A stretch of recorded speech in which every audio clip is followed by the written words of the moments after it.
नमस्कार दोस्तों।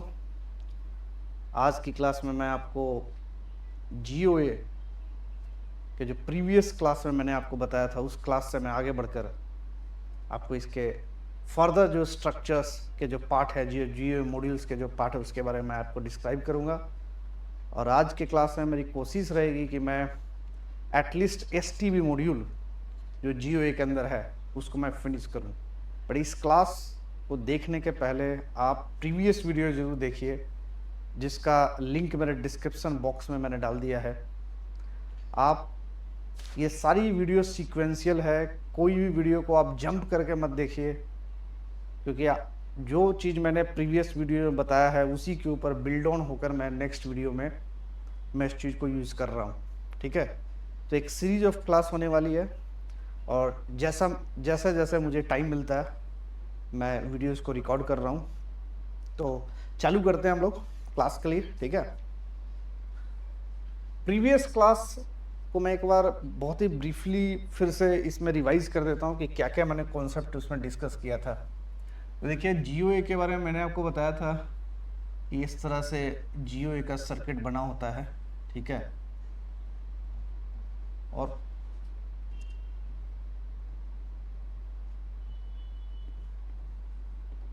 मैंने आपको नंबर ऑफ स्टार्टिंग यूनिट्स के बारे में बताया था।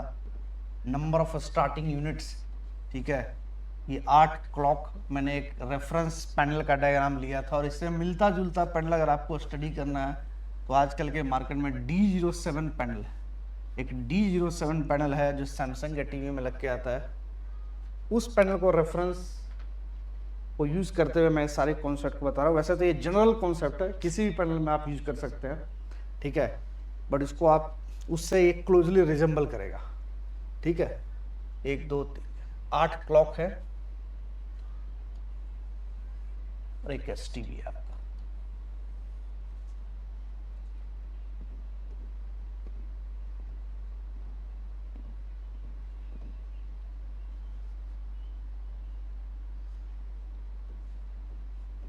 मैंने आपको बताया था नंबर ऑफ स्टार्टिंग यूनिट्स। अगर एक इस पैनल में अगर ये 4 STB 4 ब्लॉक में एंट्री करता है, इसका मतलब नंबर ऑफ स्टार्टिंग यूनिट्स मेरा 4 है। ठीक है,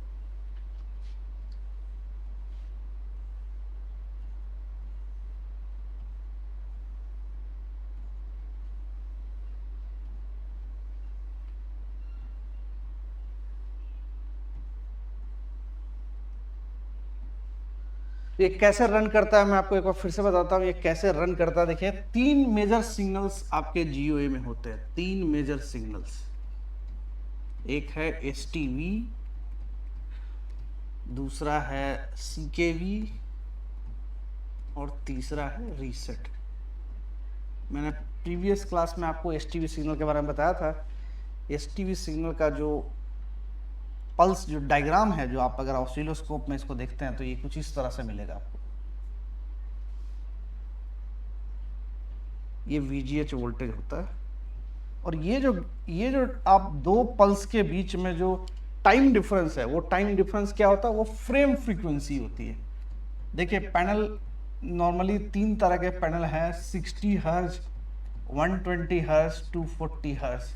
ये क्या चीज है, 2 फ्रेम के बीच में जो टाइम डिफरेंस है उसको हम लोग बोलते हैं फ्रेम फ्रीक्वेंसी। अगर ये 60 हर्ट्ज का पैनल है तो दो STB पल्स के बीच में जो टाइम डिफरेंस होगा वो 1/f, आपको पता है टाइम पीरियड ये होता है। ठीक है, ये 2 फ्रेम है।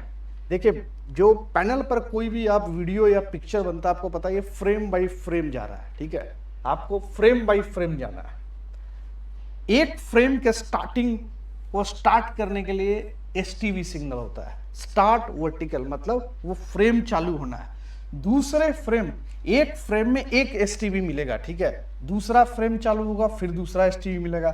ये 2 फ्रेम के बीच में जो टाइम डिफरेंस है वो है आपका फ्रेम फ्रीक्वेंसी, जो नॉर्मली 60 हर्ट्ज और 120 हर्ट्ज, 2 तरीके के पैनल आपको नॉर्मली अवेलेबल है मार्केट में। ठीक है, तो इन दोनों के बीच में जो टाइम डिफरेंस है वो 1/f है। अब 1-2 फ्रेम के बीच में आपको काफी सारे हाई फ्रीक्वेंसी ऐसे क्लॉक जाएगा पैनल के अंदर। ठीक है, ये पहला क्लॉक है, CLK1 है। दूसरा क्लॉक थोड़ा सा और डिले होगा, ठीक है, ऐसे ऐसे जाएगा, ये CLK2 होगा। फिर तीसरा क्लॉक इससे थोड़ा सा डिले होगा, ठीक है, बट हाई फ्रीक्वेंसी होगी, मतलब इसकी जो फ्रीक्वेंसी है ये आप किलो हर्ज में जा सकता है, ठीक है, किलो हर्ज में। और जो फ्रेम की फ्रीक्वेंसी है वो तो हर्ज में है। तो आप देख सकते हैं कितना डिफरेंस है, दो फ्रेम के बीच में काफी high frequency clock signal move करता है, ठीक है। इसकी फ्रीक्वेंसी हर्ज में हो गई। अगर ये 8 क्लॉक है, इसका मतलब पहला क्लॉक, दूसरा क्लॉक, तीसरा क्लॉक, चौथा क्लॉक, पांचवा, छठा, सातवां, आठवां में क्या डिफरेंस है, ये थोड़े थोड़े टाइम डिफरेंस में रहते हैं। मतलब पहला क्लॉक यहां से चालू हुआ, दूसरा क्लॉक यहां से चालू होगा, तीसरा क्लॉक यहां से चालू होगा, चौथा क्लॉक यहां से चालू होगा, ठीक है, पांचवा क्लॉक यहां से चालू होगा, मतलब थोड़े थोड़े डिफरेंस, टाइम डिफरेंस होगा उनमें, ठीक है। तो ये STB आपको पता, STB signal, CKB reset. STB क्या है, एक फ्रेम को चालू करने के लिए स्कैनिंग, जिसको हम लोग कहते हैं स्कैनिंग, एक STB है। स्कैनिंग हम लोग आगे के क्लास में डिस्कस करेंगे, कैसे आप चेक कर सकते हैं कि पैनल मेरा ऊपर से नीचे स्कैन कर रहा है कि नीचे से ऊपर स्कैन कर रहा है, ठीक है। कई सारे GUA पैनल जो नॉर्मली सिंगल क्लॉक पैनल होता है उसमें पैनल जो है नीचे से स्कैन करता है, और उसके अलावा मोस्टली पैनल जो है ऊपर से नीचे स्कैन करता है। स्कैन करने का मतलब है कि पहले यूनिट नंबर 1 वर्क करेगा, यूनिट नंबर 2 वर्क करेगा, 3 करेगा, 4 करेगा, 5, 6, 7, 8 एक फ्रेम में, ठीक है। और अगर नीचे से ऊपर स्कैन करेगा तो ये 8 नीचे पहले ये चालू होगा, उसके बाद ये ऊपर चालू होगा, ठीक है। तो एक फ्रेम को स्टार्ट करने के लिए आपको STB सिग्नल चाहिए। सबसे इंपॉर्टेंट क्या है, STB, इसका मतलब स्टार्ट वर्टिकल, मतलब फ्रेम चालू होगा, पहला फ्रेम एक STB, फिर दूसरा, फिर ये पूरा स्कैनिंग हो जाएगा 1 से लेकर नीचे तक जितने भी आपके हॉरिजॉन्टल रोज हैं। ये डिपेंड करता है कि आपके पैनल में कितने लाइंस है, कितने हॉरिजॉन्टल रोज हैं, ठीक है। फुल 2K में ज्यादा है, 4K में उससे ज्यादा है, ठीक है। उसके बाद नेक्स्ट स्कैनिंग फिर करेगा ये ऊपर से, मतलब ये ऐसे ऐसे स्कैन किया, फिर ये ऊपर चला जाएगा, दूसरा STB का पल्स आएगा, फिर स्कैन करेगा, फिर तीसरा STB का पल्स आएगा, फिर ऊपर से स्कैन करेगा, चौथा जो STB का आएगा फिर स्कैन करेगा। तो ये इस तरह से आपको स्कैन करके पिक्चर बनाएगा। ये इमेज कैसे बनता है, इसका वीडियोज आप मेरे प्रीवियस वीडियो में देखिए, मैंने बहुत अच्छा से एक्सप्लेन कर रखा है कि पैनल पर आपका इमेज कैसे बनता है, ठीक है। इमेज बनने की क्या सीक्वेंस है, इमेज को आप डिवाइड कर दीजिए फ्रेम्स में, आपका एक एक फ्रेम डिस्प्ले होगा टीवी पर। और जो फ्रेम डिस्प्ले कैसे होता है, वो स्कैन होता है ऊपर से नीचे या नीचे से ऊपर, उसको चेक करने का तरीका हम लोग फर्दर वीडियोज में देखेंगे कि कैसे हम चेक कर सकते हैं कि आपका पैनल जो है ऊपर से काम कर रहा है या नीचे से ऊपर कर रहा है, ठीक है। दूसरा मैंने आपको बता दिया CKB, दो फ्रेम के बीच में क्लॉक पल्सेस हैं, और जो अगर 8 क्लॉक हैं तो 8 क्लॉक में एक टाइम डिफरेंस होगा, ठीक है, एक बहुत ही छोटा सा टाइम डिफरेंस होगा। तीसरा सिग्नल रीसेट के बारे में हम लोग बात करते हैं। आज की जो क्लास में है उसमें हम लोग मोस्टली STB पर फोकस करेंगे, STB हमारा, उसके बाद रीसेट मॉड्यूल पे भी जाएंगे हम लोग, ठीक है। तो बेसिकली आप एक सिंपल चीज जानो कि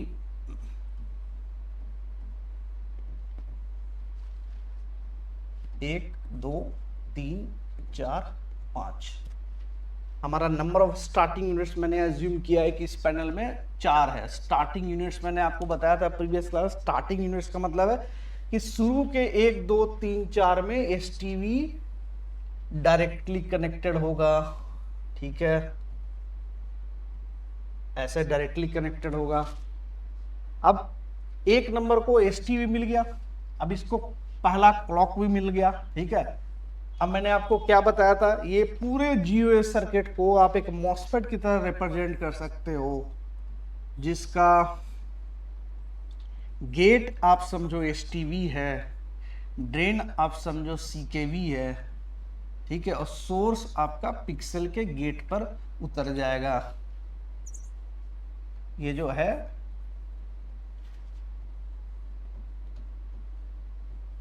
यहाँ पे पिक्सल है, ये वीकॉम से कनेक्टेड है। ये ये जो पूरा GUA का स्ट्रक्चर है उसको हम लोग एक मॉसफेट से रिप्रेजेंट कर सकते हैं, जिसके गेट पर STV है, ड्रेन पर CKV है। STV जब इसका मिल गया तो ये मॉसफेट एक्टिव हो गया। मॉसफेट एक्टिव होगा, फिर ये वेट करेगा, जैसे ही इसको एक क्लॉक मिल गया, CKV मिला, ये अपना आउटपुट जनरेट कर देगा। ठीक है, ये आउटपुट जनरेट करते ही एक काम और करेगा कि ये एक STV जनरेट करेगा जो 5वें नंबर पर जाएगा। ठीक है, देखिए दो तरीके का, अब यहां पे हो गया दो तरीके का STV। एक तो आपका डायरेक्ट STV, जिसको हम लोग कह सकते हैं डायरेक्ट STV। आप बहुत ही क्लोजली आप इस चीज को समझिए। ठीक है, डायरेक्ट STV और एक हो गया कैस्केडेड STV। ठीक है, एक तो हो गया जो बोर्ड से आपका डायरेक्ट STV सिग्नल आया, वो पहले नंबर, दूसरे नंबर, तीसरे नंबर, चौथे नंबर में डायरेक्टली कनेक्टेड हो गया, ये हो गया डायरेक्ट STV। ठीक है, डायरेक्ट STV। इसको कलर को मैं चेंज करता हूं, डायरेक्ट STV। ठीक है, और एक नंबर GUA ब्लॉक जब आपका काम करेगा, जब ये आउटपुट यहां पर जनरेट करेगा, तो उसके साथ साथ ये एक STV जनरेट करेगा जो 5वें नंबर, क्योंकि शुरू के 4 नंबर को तो डायरेक्ट STV मिल गया, 5वें नंबर को STV कहां से मिलेगा? 5वें नंबर को STV आपका एक नंबर वाला 5वें को जनरेट करेगा। इसको हम लोग क्या कहते हैं? कैस्केडेड STV, क्योंकि ये इससे मिला है, ये डायरेक्ट आपको PCB से ये वायर उठ के नहीं आया। ठीक है, ये जो STV का सिग्नल है, ये PCB से निकल के नहीं आया। ठीक, अब जब ये 5 नंबर ऑन होगा तो जैसे ही इसका ये आउटपुट यहां पर आएगा, वो 5 नंबर एक रीसेट सिग्नल जनरेट करेगा जो 1 नंबर को ऑफ कर देगा। इसको कहते हैं रीसेट सिग्नल। तो कुल मिला के 3 चीज हुआ हमारे GUA स्ट्रक्चर में। 3 इंपॉर्टेंट सिग्नल हो गया, एक है STV, दूसरा है CKV और तीसरा है रीसेट। अगर ये 3 चीज हम लोग अच्छे से समझ जाते हैं तो कोई भी पैनल प्रॉब्लम को समझने में आपको आसानी होगा। ठीक है, अब आपको ये डिफरेंस पता चल गया, डायरेक्ट STV और कैस्केडेड STV, और एक जनरली GUA स्ट्रक्चर कैसे काम करता है। GUA स्ट्रक्चर देखिए, अपने डायरेक्ट STV के लिए STV जब इसको मिलेगा, ये मॉसफेट एक्टिव हो जाएगा। ये मॉसफेट एक्टिव होने के बाद ये क्लॉक का वेट करेगा, जैसे ही क्लॉक मिलेगा इसको एक आउटपुट जनरेट करेगा। एक आउटपुट जनरेट करने के साथ साथ एक कैस्केडेड STV जनरेट करेगा जो नीचे वाले GUA पे जाएगा। नीचे वाला GUA जैसे ही ऑन होगा, एक रीसेट सिग्नल मिल जाएगा। ठीक है, ये तो एक बेसिक वर्किंग हो गया GUA स्ट्रक्चर का, बहुत ही बेसिक वर्किंग। अब मैंने आपको एक बहुत ही सिंप्लीफाइड ब्लॉक डायग्राम दिखाया था कि ये है। अब यहां पर आप देखो, ये वाला सिग्नल नहीं दिख रहा है आपको, ये जो STV यहां से निकल के आ रहा है वही इस ब्लॉक डायग्राम में कहां है? इस ब्लॉक डायग्राम में तो कहीं नहीं दिख रहा है आपको कि STV कहां निकल रहा है। भाई STV घुस रहा है वो आपको दिख रहा है, बट इस मॉड्यूल से STV कहां निकल रहा है? तो इसका मतलब हमने काफी ओवर सिंप्लीफाइड ब्लॉक डायग्राम बनाया। तो अब मैं इस ब्लॉक डायग्राम को एक्सटेंड करूंगा। देखिए, मैं एक बार में आपको पूरा ब्लॉक डायग्राम इसलिए नहीं बता रहा हूं क्योंकि अगर मैं एक बार में अगर आपको ये पूरा ब्लॉक डायग्राम बताता हूं तो आप उसके एसेंस को नहीं समझ पाएंगे, किस लिए क्यों लगाया गया है। आप अगर स्टेप बाय समझ लेते हैं तो आपके दिमाग में ये पूरा ब्लॉक डायग्राम बैठ जाएगा और आप सर्किट के अंदर वैसे ही ढूंढोगे। ठीक है, जैसे मैं आपको बता रहा हूं। तो इसका मतलब हमारा ये जो बेसिक ब्लॉक डायग्राम है वो एक बहुत ही सिंप्लीफाइड है, बहुत ही सरल मैंने ये बना रखा है। आपको देखो, ये तार नहीं दिख रहा है, मैंने अभी क्या बोला, ये पहला नंबर गेट नंबर ब्लॉक है। पैनल आपका ऊपर से नीचे चालू होगा या नीचे से ऊपर चालू होगा, ये मैं आपको बताऊंगा कैसे आइडेंटिफाई करना है। लेकिन पैनल दो तरीके से स्कैनिंग कर सकता है फ्रेम, या तो ऊपर से नीचे करेगा या नीचे से ऊपर करेगा। ठीक है, हम एज्यूम करते हैं कि इस पैनल में ऊपर से नीचे स्कैन कर रहा है। तो ये जो पहला GUA ब्लॉक है वो क्या करेगा, इसको STV देखिए, नंबर ऑफ स्टार्टिंग यूनिट्स इसमें 4 है, 1 2 3 4, मतलब 4 GUA में डायरेक्टली PCB से STV कनेक्टेड है। तो ये आपका एक्टिव हो गया। फिर ये CKV के लिए वेट करेगा, इसको पहला CKV मिल जाएगा। ठीक है, तो ये डिस्प्ले कर, आप बोलोगे कि दूसरा वाला क्यों भाई, क्योंकि दूसरा वाला को जो ऑन कर रहा है दूसरा CKV है, ठीक है, ये CKV2 है। अब मैंने आपको क्या बताया कि CKV1 और CKV2 में क्या डिफरेंस है, टाइम का डिफरेंस है, ठीक है, ये टाइम का डिफरेंस है, ये 1 नंबर है, ये 2 नंबर है। तो इसका मतलब पहला वाला पहले ऑन होगा, पहला वाला जैसे ही ऑन होगा एक STB का सिग्नल 5 नंबर पे दे देगा वो। इस STB को बोलते हैं हम लोग कैस्केडेड STB। ये PCB से नहीं आया, ये इस GUA से आया, लेकिन ये तार आपको इस ब्लॉक डायग्राम में नहीं दिख रहा है, तो मैं अब इस ब्लॉक डायग्राम को एक्सटेंड करता हूं, ठीक है। यहां तक आपको क्लियर है? 3 चीजों का मेन ध्यान देना आपको पैनल में, पैनल के GUA स्ट्रक्चर को समझने के लिए 3 चीजों का आपको ध्यान देना है। एक है STB, CKV, रीसेट। STB 2 तरीके का है हमारा, एक है डायरेक्ट STB, दूसरा कैस्केडेड STB। डायरेक्ट STB कौन सा है, जो PCB से कनेक्ट हुआ। कैस्केडेड STB कौन सा है, जो GUA खुद जनरेट करता है, ठीक है। तो हम नेक्स्ट स्लाइड में चलते हैं।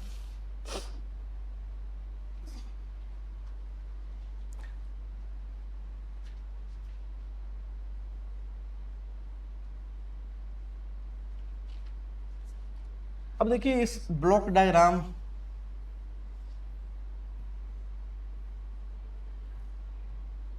STB CKV,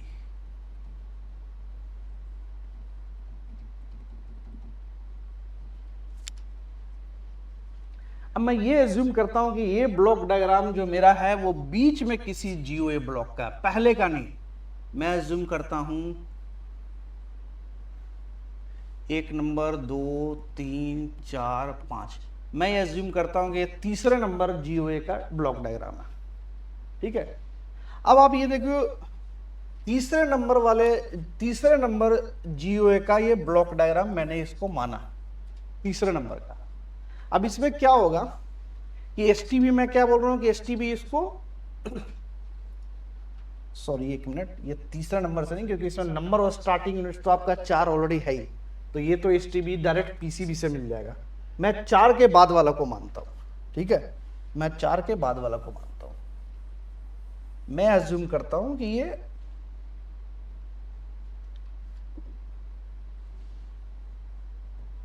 मैं अज्यूम करता हूं कि ये 5 नंबर का ब्लॉक डायग्राम है, 5 नंबर वाले GUA का। अब 5 नंबर वाले को STB कहां से मिलेगा, जो मैंने अभी आपको बताया कि 5 नंबर को STB तो 1 नंबर से मिलेगा, ठीक है, 1 नंबर से STB आ गया।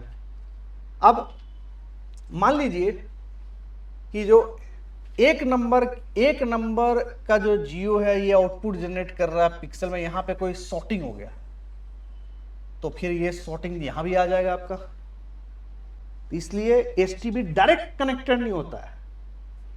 अब इसको आइसोलेट करना, देखिए 1 नंबर का जो STB है वो जो 5 नंबर का जो STB है वो 1 नंबर से आ रहा है। 1 नंबर और 5 नंबर के बीच में हमें आइसोलेशन क्रिएट करना है। आइसोलेशन कैसे क्रिएट कर सकते हैं, जरूर कोई ना कोई और चीज होगा आइसोलेशन क्रिएट करने के लिए, मॉसफेट, ठीक है। तो ये जो ब्लॉक डायग्राम है वो बेसिकली हम ब्लॉक डायग्राम ऐसे बना सकते हैं।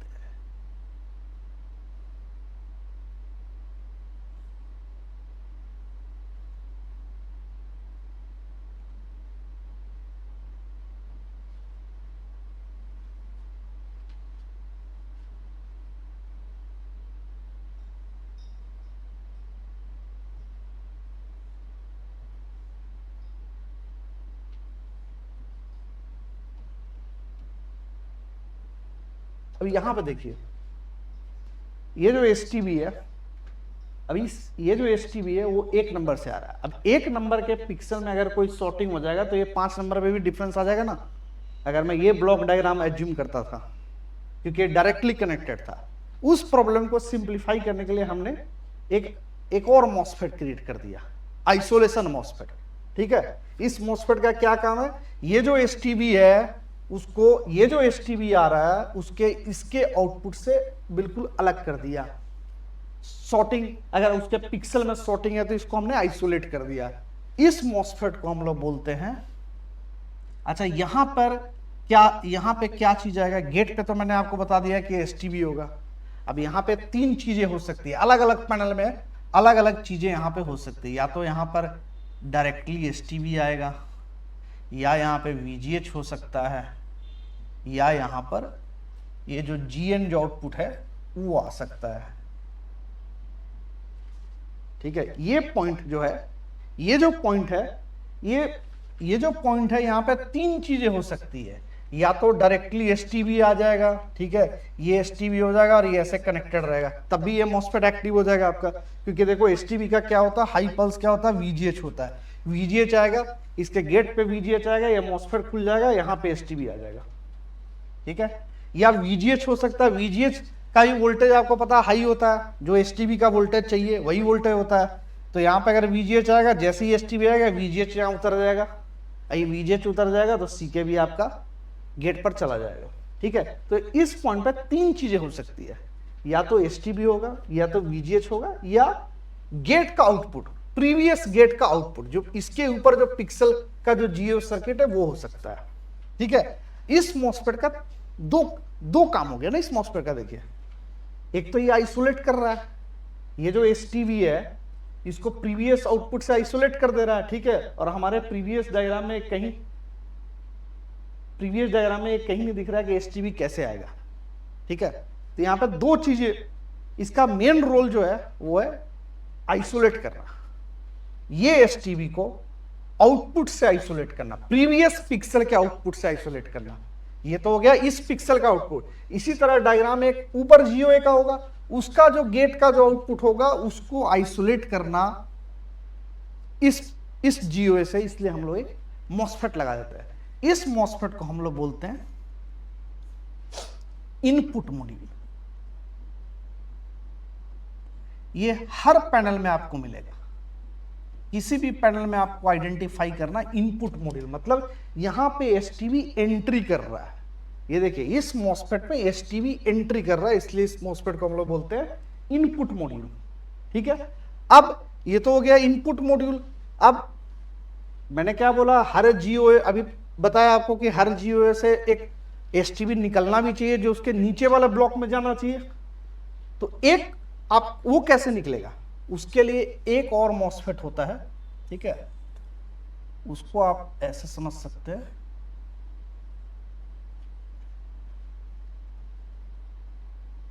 ये हो जाएगा, ये जो एसटीबी निकलेगा वो आपके दूसरे जीओए में जाएगा।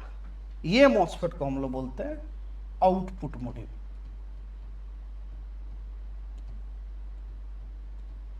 ठीक है, अभी ये ब्लॉक डायग्राम कंप्लीट नहीं है, मैं जैसे जैसे आपको कॉन्सेप्ट बता रहा हूं वैसे वैसे ब्लॉक डायग्राम के सेक्शंस को इंक्रीज करते जा रहा हूं। ठीक है, जब आप क्लास के एंड में आप देखेंगे कि कितने मॉड्यूल्स आपके जीओए में है। इनपुट मॉड्यूल का क्या जरूरत पड़ा, इनपुट मॉड्यूल का इसलिए जरूरत पड़ा कि ये आइसोलेट करता है दो जीओए। ये समझो कि एक जीओए ए है, एक जीओए बी है। ठीक है, ये जो एसटीबी आ रहा है इसको आइसोलेट करना, इसके आउटपुट से आइसोलेट करने के लिए हमने मॉसफेट लगा दिया। ठीक है, अभी इस मॉसफेट में ये जो पॉइंट है, ये पॉइंट तीन तरीके से ड्राइव किया जा सकता है। किसी पैनल में आपको ये मिलेगा कि ये एसटीबी और एसटीबी दोनों जगह एसटीबी होगा, ये ऐसे कनेक्टेड होगा, दोनों पॉइंट कनेक्टेड होगा और एसटीबी सिग्नल होगा। ठीक है, या किसी पैनल में आप देखोगे कि यहाँ पे वीजीएच होगा और एसटीबी होगा। किसी पैनल में आपको दिखेगा कि ये जो पॉइंट है वो ऊपर वाले गेट के आउटपुट से कनेक्टेड है। तो ये तीन तरीके से होगा, आप इसको फिर से नोट कर लीजिए। ठीक है, ये बहुत इंपॉर्टेंट है।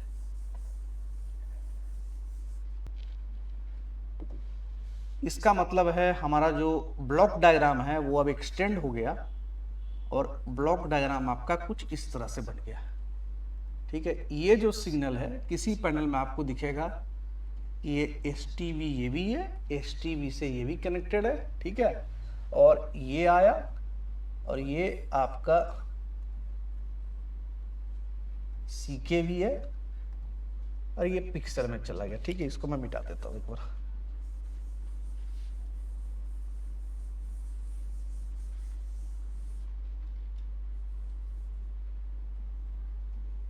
जीएन, इसको मैं जीएन बोलूंगा।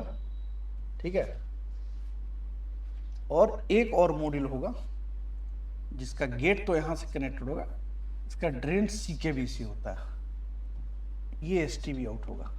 अब आप ये बोलोगे कि STB आउट हमने यहां से क्यों लिया, क्योंकि देखिए ये STB आउट और ये GN दोनों सिंक्रोनाइज होना चाहिए। मतलब मैंने क्या बोला था आपको, ये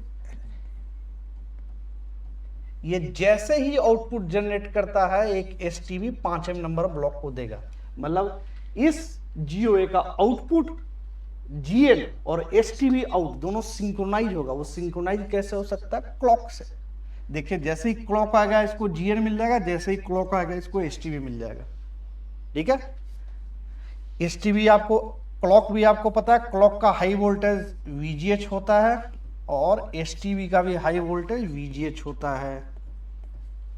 तो ये हमारा इनपुट मॉड्यूल हो गया। ठीक है, ये हमारा आउटपुट मॉड्यूल हो गया और इस मॉड्यूल को बोलते हैं हम लोग pull up module. Pull up module मैं एक बार फिर से अच्छे से ड्रॉ कर देता हूं।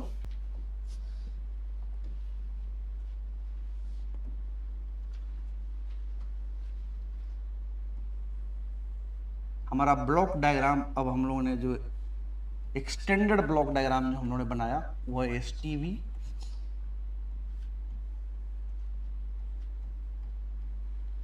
ये आपका पॉइंट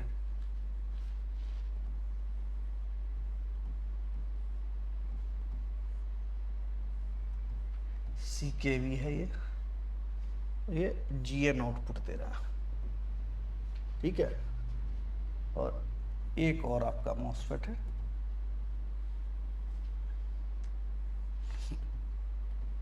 ये STB आउट है।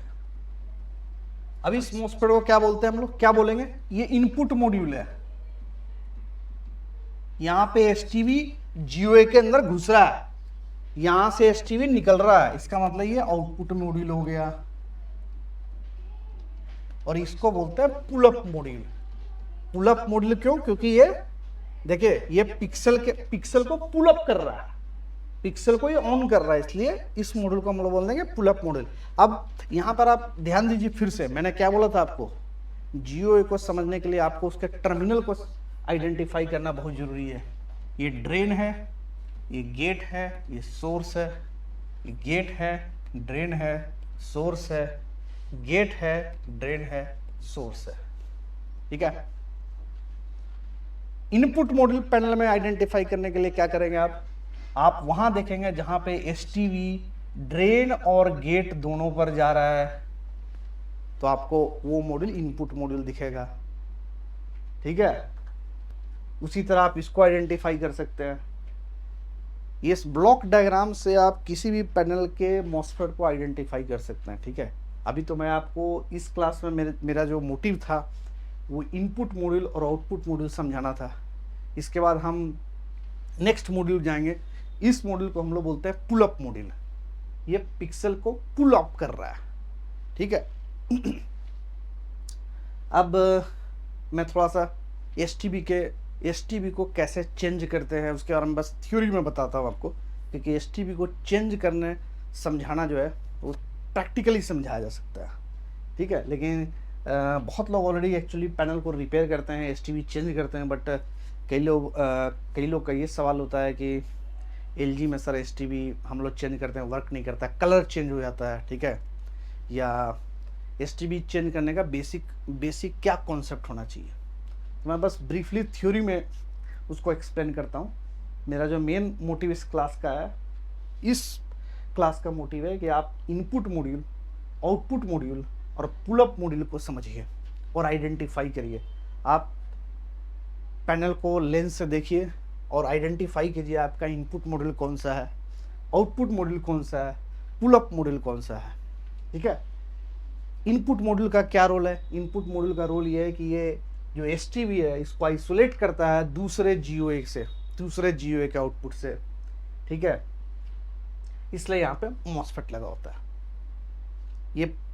ये चीज क्लियर है। Input module, output module, pull up module, हमने GOA के 3 मॉड्यूल को कवर कर लिया। ठीक है, अब हम दूसरे क्लास में फर्दर मॉड्यूल्स को कवर करेंगे। थोड़ा सा आपको STB बाईपास के बारे में बताता हूँ।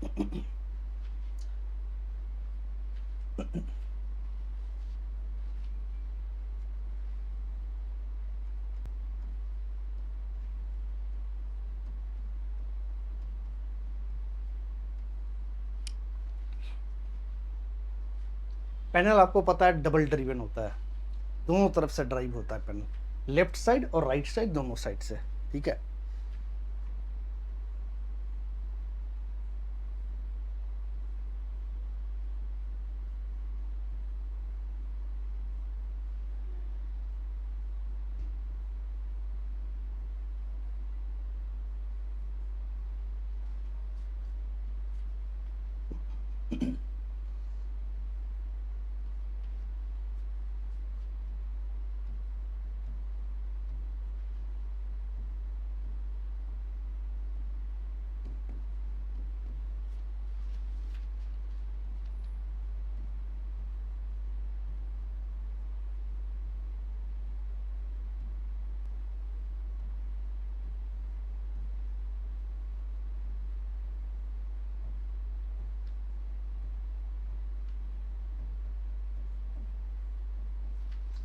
ये आपका लेफ्ट साइड है और ये राइट साइड है और ये GOA का स्ट्रक्चर है, ठीक है।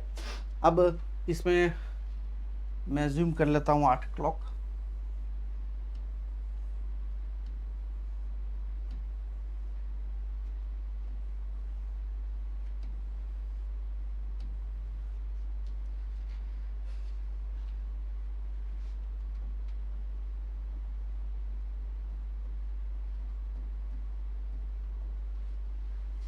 और एक STB signal, STB number of starting units 4 है, इसलिए 1 2 3 4 डायरेक्टली जा रहा है।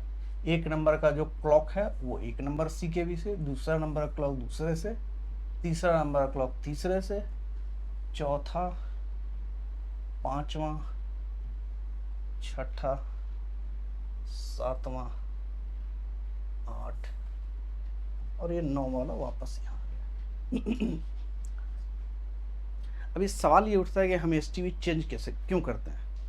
देखिए STB चेंज इसलिए करने का आवश्यकता आपको पड़ सकता है, अगर एज्यूम करो कि ये पूरा GOA आपका काम नहीं कर रहा है, ठीक है, आपका ये GOA काम नहीं कर रहा है, तो आप क्या करेंगे, हम जो ये नंबर जो ये स्टार्टिंग यूनिट है एक नंबर, अगर सपोज करो आपका एक नंबर नहीं चल रहा है तो हम क्या करेंगे, 1 2 3 4 हमारा नंबर ऑफ स्टार्टिंग यूनिट्स है, तो इसमें STB शिफ्ट करने के आपके कई तरीके हैं, ठीक है। वैसा ये चीज़ मुझे बाद में बताना चाहिए, फिर भी मैं ब्रीफली आपको एक आइडिया दे रहा हूँ, ठीक है, क्योंकि ये चीज़ आप तब हम लोग डिस्कस करेंगे जब पूरे GOA सर्किट को हम लोग एक्सप्लेन कर लेते हैं, ठीक है। फिर भी मैं आपको एक आइडिया देता हूँ, अगर आपका ये GOA काम नहीं करेगा, एक नंबर काम नहीं करेगा तो क्या होगा, यहाँ पे लाइन आएगा आपका। अब एक नंबर काम नहीं करेगा तो आपका 5 नंबर भी काम नहीं करेगा, 5 नंबर नहीं काम करेगा तो 9 नंबर भी काम करेगा। देखिए इसमें 4 टीम है। अब देखिए नंबर ऑफ स्टार्टिंग यूनिट से क्या आपको पता चलेगा, नंबर ऑफ स्टार्टिंग यूनिट से आपको ये पता चलेगा कि मेरे पैनल में टीम कितने हैं, ठीक है। इसमें 4 टीम है, 1 2 3 4, ठीक है। अब एक नंबर टीम देखिए, जो 1 1 5 9 ये एक टीम है, ठीक है जी, 1 5 9 एक टीम है। दूसरा टीम कौन सा है, 2 6 10, 2 6 10। तीसरा टीम कौन सा है, 3 7 11। चौथा टीम कौन सा है मेरा, 4 8 12। So on. मैंने तो ये बनाया है कि भाई इसमें 12 ही GOA ब्लॉक है। पैनल आपका बड़ा हो सकता है, आप 1 5 9 13 ऐसे आपका एक टीम बनेगा, तो इसमें ये 4 टीम है, ठीक है। अब आप कैसे जूम करोगे कि मेरा टीम कौन सा खराब है, आप पिक्सल में जाओगे, आप पिक्सल में देखोगे कि भाई 1 नंबर पे भी लाइन आ रहा है, 5 नंबर पे भी लाइन आ रहा है, 9 नंबर पे भी लाइन आ रहा है, मतलब ये टीम मेरा खराब है।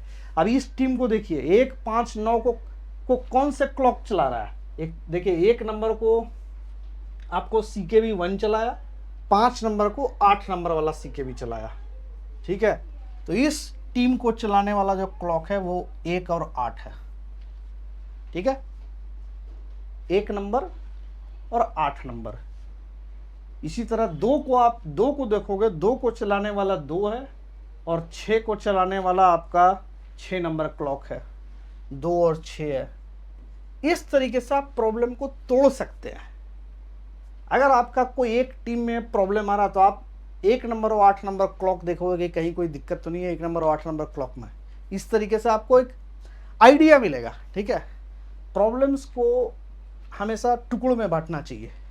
टुकड़ों में बांटने के लिए आपको पता है कि नंबर ऑफ स्टार्टिंग यूनिट्स देखेंगे। आप देखेंगे कि पीसीबी से आपका एसटीबी कितने ब्लॉक में घुसा, 2 में, 4 में, 3 में, कितने में।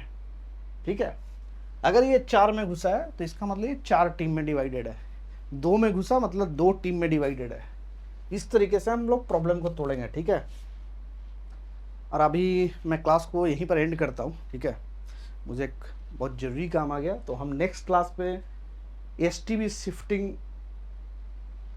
बताने के पहले सारे जीओए मॉड्यूल को हम लोग कंप्लीट करेंगे। ठीक है, अभी आज के क्लास में हम लोगों ने क्या क्या बताया, इनपुट मॉड्यूल, ठीक है, आउटपुट मॉड्यूल और पुल अप मॉड्यूल तो मैंने आपको पहले ही बताया था। ठीक है, will continue in the next class. Thank you.